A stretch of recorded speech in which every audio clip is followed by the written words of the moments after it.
Be well in several chapters of the APC in the state.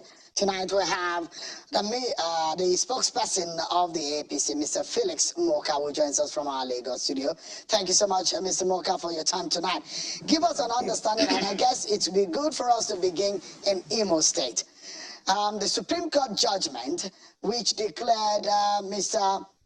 Nwafo as the authentic leader, chairman of the party in Imo State, does that subsist, or what is the position of the NWC or the leadership of the APC on the situation in Imo State?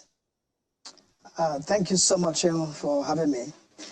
Now, to begin with, the Supreme Court did not and never declared Mr. Nwafo as chairman of the Imo State chapter of the All Progressives Congress, APC.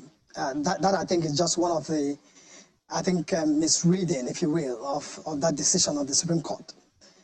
As a matter of fact, the Supreme Court did, strike down everything about the matter that led up to that appeal to the Supreme Court, effectively saying that the trial court had no jurisdiction to try or to entertain that matter that was brought originally in the High Court. And because that court had no jurisdiction, the Supreme Court concluded that everything that was done, every order given, every process that was filed in that matter were struck out. So the court returned the matter to status quo. So it was as though there was never a case filed in that matter. So it's actually incorrect to suggest that the Supreme Court in that matter did find that Mr. Nwafo-led executive is actually the legitimate executive. So that's the accurate reading by the majority decision in that case. But of course, I've seen and read a lot of misinterpretations, if you will, or misappropriation of that decision of the Supreme Court. So I think that I'm giving you now the accurate reading, the effect of that decision by the Supreme Court, in that matter in Imo State.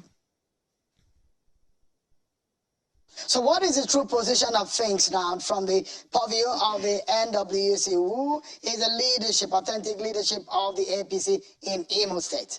Thank you.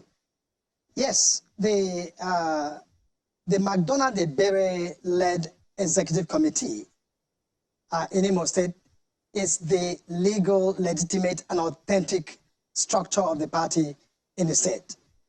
Now, you will recall that sometime in, I think it was 2020, in December 2020, the then caretaker committee of the National Caretaker Committee of our party, the Buni-led committee, dissolved all of the executive committees of all the state chapters of our party, pursuant to its authority, exercised on behalf of the National Executive Committee of our party.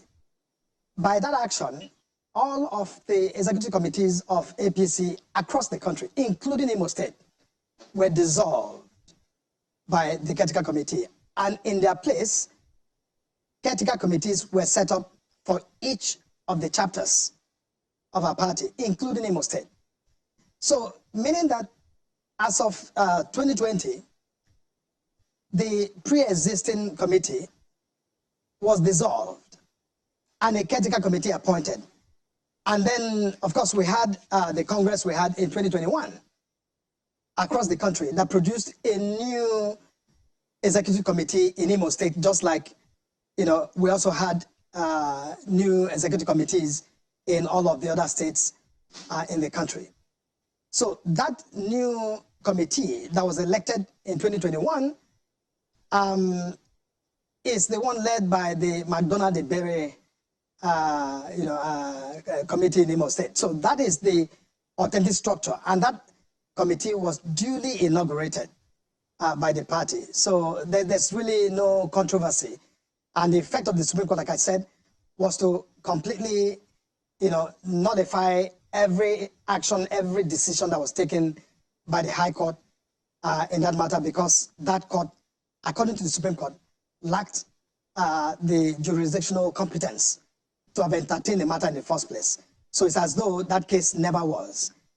So the correct position now and the real... So we take your statement Yes. tonight as the official position of the party, of the National Working Committee, and how further the Imo State chapter of the APC should operate, isn't it? Take it, right? That is correct. This, what I'm relating to you at this moment, was in fact the outcome of the NWC meeting that was held yesterday, in which this issue of Imo State was comprehensively reviewed, discussed.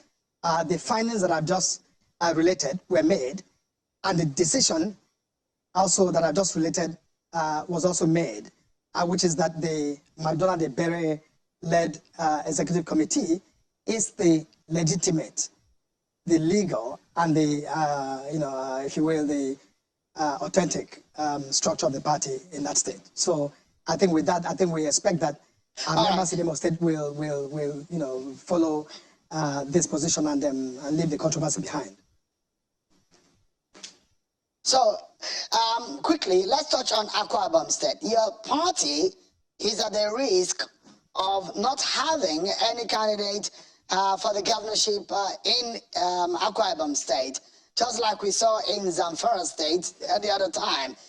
Well, in River State, so apologies for that. It was in River State in 2019 that your party had a disastrous outing and that could not field a candidate then.